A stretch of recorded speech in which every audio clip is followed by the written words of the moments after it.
पढ़ाई से लेकर और एक जो ओहदा होता है जैसे SHO तक का, हमने वो सब सीखा है।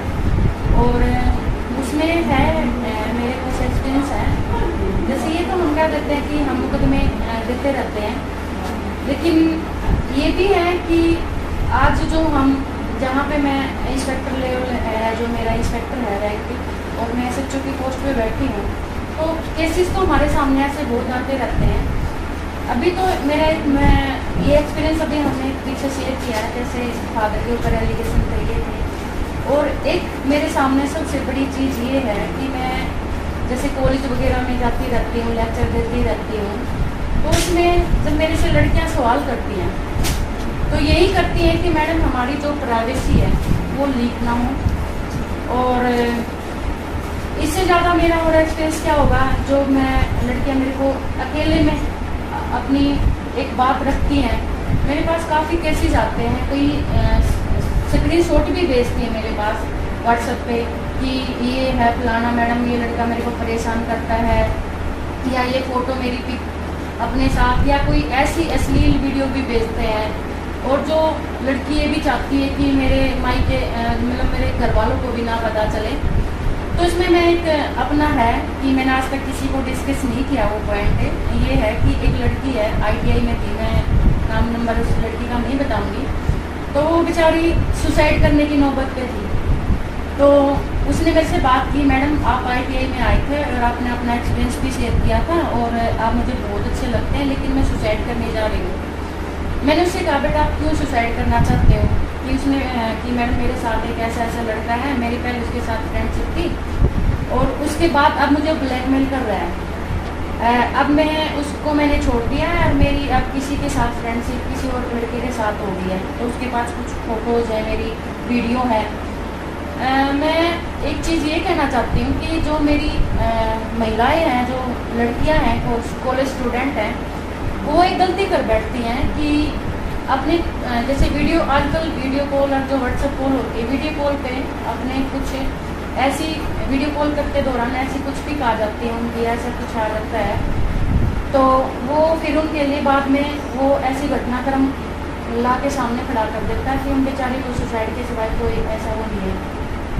तो मैंने उस लड़की से बड़ी पर्सनली मैंने ये बात ना अपने स्टाफ को, उसने बोली मैम कहीं भी पता नहीं चले, तो मैंने अपने स्टाफ तक की, वो मैंने सीधा मैं गई साइबर से मैंने उस लड़के का नंबर, उसकी ID वगैरह, कॉल डिटेल वगैरह जो मैंने प्राइवेसी जो मैंने रखी वो रखी। इसमें हमारा साइबर क्राइम बहुत अच्छा है, हमारे SP साहब जो साइबर की टीम है हमारी, वो अच्छा गाइडलाइंस देते हैं हमें। तो हमने उस लड़के का जैसे ट्रेस किया, हमने उस लड़के को, मैं उसको थाने में बुलाया, मैंने लड़की से कहा बेटा आप आ सकते हो, तो कंप्लेंट रिटर्न में दे दूँ। वो लड़की को जब मैं घर से लेके आई, उस लड़की को जाके उसको पेरेंट्स को समझाया कि ऐसे ऐसे बात है, बच्चों से गलती हो जाती है और ऐसे ऐसे आपके बच्चे ने ये बात सोची। तो उसके पेरेंट्स ने भी कहा कि मैडम मैं सिविल में गई, सिविल एक्चुअल में सिखावट दी जाती, तो उनके पेरेंट्स शायद पता नहीं क्या सोचते। तो वो मेरी लाइफ का, मैंने उस लड़की को बचाया, उसकी प्रॉब्लम को सोल्व किया, और वो मेरी लाइफ का मुझे आज भी याद है कि यादगार पल वो रहेगा। क्योंकि एक बच्ची उस टाइम पर क्या पता, आजकल ऐसे ही बच्चों का चल रहा है डिप्रेशन, बच्चे बहुत सोच लेते हैं, डिप्रेशन में चले जाकर कुछ भी बच्चा कदम उठा लेता है। तो जब मैंने उस लड़की को बताया, उसके पेरेंट्स ने भी ऐसे मेरे को SHO नहीं समझा, बड़ी बेटी के तरह आज भी मेरे को फ़ोन पे बात करते रहते हैं कि मेरी बेटी को आपने बचा लिया, नहीं तो हमारी पता नहीं 7 पीढ़ी तक हमारे साथ ये होता, क्या होता अगर मेरी बेटी सुसाइड कर लेती। तो ये एक्सपीरियंस हमारे ऐसे आते रहते हैं मेरे साथ, ऐसे कोई भी। मैं कोशिश करती हूँ जो पोस्ट मुझे दी है उसमें पब्लिक का दिल जीतने की, भी कोई भी महिलाएं हैं उसके साथ ऐसी हम घटनाएं ना होने दें, हम जल्द से जल्द उनका समाधान करें। और आती रहती हैं बेचारी, एक्सपीरियंस तो बहुत है, किसी की वीडियो भी वायरल होती है, कुछ हस्बैंड वाइफ भी अपनी वाइफ की भी प्राइवेसी लीक कर देते हैं, उनकी वीडियो बना के उनको ब्लैकमेल करना। तो मैं बस यही करती हूँ कि आप हमारे सामने खुल के आएँ, और अपना एक नंबर मैं शेयर करना चाहती हूँ वीडियो के माध्यम से भी। हमारा 1091 है, और एक मेरा पर्सनल नंबर है जो सरकारी नंबर है। एनीवेज मैं अभी SHO हूँ, या मेरे बाद कोई रहे या पहले थी, उसमें हमारा एक सरकारी नंबर है 9729990165। ये ये SHO महिला थाने का सरकारी नंबर है। कोई भी ऐसी महिलाएं जो मेरे से शेयर करना चाहती हैं अपनी बातें, वो इस नंबर पे या 1099 पे बता सकते हैं। हम उनकी प्राइवेसी लीक नहीं करेंगे और ऐसी जो हम महिलाओं को न्याय दिला सकें। 2017 में आपको पानीपत जिले से अम्बाला जिले में आना पड़ा, तो एज ए मदर आपके लिए कितना मुश्किल था? हाँ, 2000 जब मैं अक्टूबर 2017 में मेरा प्रमोट हुई थी, मैं सब इंस्पेक्टर से इंस्पेक्टर, तो मुझे वहाँ से हमने जैसे ज्वाइन यहाँ पे अम्बाला किया था मैंने। तो उस दौरान मेरा बेटा वहीं DAV स्कूल में था, 5 साल का था उस टाइम पे। तो मैं उसको छोड़ के आई। बड़ा कठिन होता है बच्चे को छोड़ना ऐसे उसमें 5 साल के एज में, लेकिन ये भी है कि हम अपनी ड्यूटी को भी इग्नोर नहीं कर सकते, हमारे लिए सबसे पहले ड्यूटी है। तो जब मुझे उसी दौरान मुझे SHO लगा दिया था, और ये मेरी SHO भी मेरी SHO शिफ्ट पहली है, मेरा जो लगातार इसमें चल रही हूँ। शायद एक यही रीज़न रहा होगा कि हम पब्लिक के लिए अब ज़्यादा सेवा है हमारी।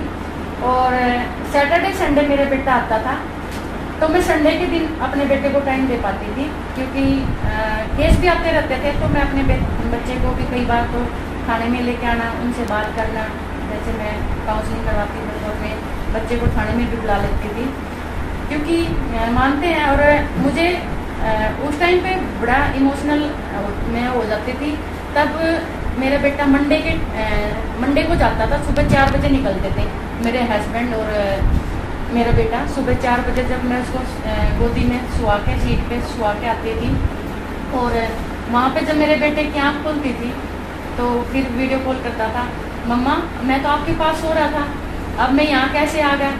तो मैं अपने बेटे को समझाती रहती थी, बेटा मम्मी का आप स्ट्रॉन्ग बेबी हो, और मम्मी आपके लिए पैसा कमा रही है, आपके लिए ये कर रही है, क्योंकि ड्यूटी के दौरान जब मम्मी ड्यूटी नहीं करेगी तो पैसे कहाँ से आएंगे, तो आपके लिए चॉकलेट कैसे आएंगी, ये कैसे आएंगी। तो मेरा बेटा मान जाया करता। मेरा बेटा बहुत ही अच्छा है। और आज भी मेरा बेटा, जैसे अभी लॉकडाउन के दौरान था, तो मेरा बेटा था कि बाहर आ जाता था, मम्मी जैसे सुनता रहता था, जैसे हम पब्लिक में जाते रहते थे कि आज वहाँ जा रखे थे, जो शेल्टर होम हमने बना रखे थे अम्बाला ज़िले में 22, उनमें जो भी महिलाएं और बच्चों आते थे, तो मैं अपने हस्बैंड से कई बार आके शेयर करते थे, आज तो हम उस शेल्टर होम में गए थे और वहाँ पे ऐसे इतने बच्चे थे, बेचारे ऐसे ही थे, उनके लिए बस यही है वहाँ पे रहना, उनको कहीं जाने भी नहीं देना। हम तो बहुत अच्छे हैं कि चलो हमारे अपने घर में आ जाते हैं शाम को, जो भी है। तो उसमें मेरा बेटा भी सीखता रहता था। जब भी मैं ड्यूटी से आती थी, ड्यूटी के दौरान, तो बाहर ही सैनिटाइजर लेके खड़ा हो जाता था, लो मम्मी पहले आ दो। तो ड्यूटी के दौरान ऐसा इन चीज़ों का सामना तो करना पड़ता है थोड़ा सा। आज कहना चाहूँगी कि आप युवा पीढ़ी को क्या संदेश दें? मैं युवा पीढ़ी को, आज की हमारी जो युवा पीढ़ी है, थोड़ा सा मैं उस पर ध्यान देना, ये इनको ये दिलाना चाहती हूँ। एक तो हमारी सबसे बड़ी प्रॉब्लम आज युवा पीढ़ी में नशा, कि आजकल हमारे छोटे छोटे जो हम देखने में भी, मेरा एक्सपीरियंस भी ये करता है, जैसे मेरा 2.5 साल का यहाँ पे हो चुका है, उसमें जो युवा पीढ़ी नशे की तरफ ज़्यादा बढ़ने लगी है। तो मैं उनके पेरेंट्स से भी ये गुजारिश करती हूँ कि जब भी आप अपने बच्चों को घर से निकाल लें, तो उनके एक तो ट्यूशन टाइम पे, और एक ट्यूशन टीचर है, जैसे या कोई किसी पे भी हम जाते हैं, तो अपने बच्चों की तरफ ध्यान दें। और हम कई बार है ना, हमारे साथ सामाजिक कुछ महत्वपूर्ण मुद्दे आते रहते हैं युवा के प्रति। उसमें एक सबसे अम्बाला से ही मैं हूँ, जैसा भी अम्बाला में हूँ तो अम्बाला की बात करूँगी। उसमें एक चीज़ हमारे सामने ये है कि आज की युवा पीढ़ी है ना, जो क्या करती है, नशे के जो इंजेक्शन लगाती है, उससे वो एक इंजेक्शन से 10 बच्चे उस इंजेक्शन को लेते हैं।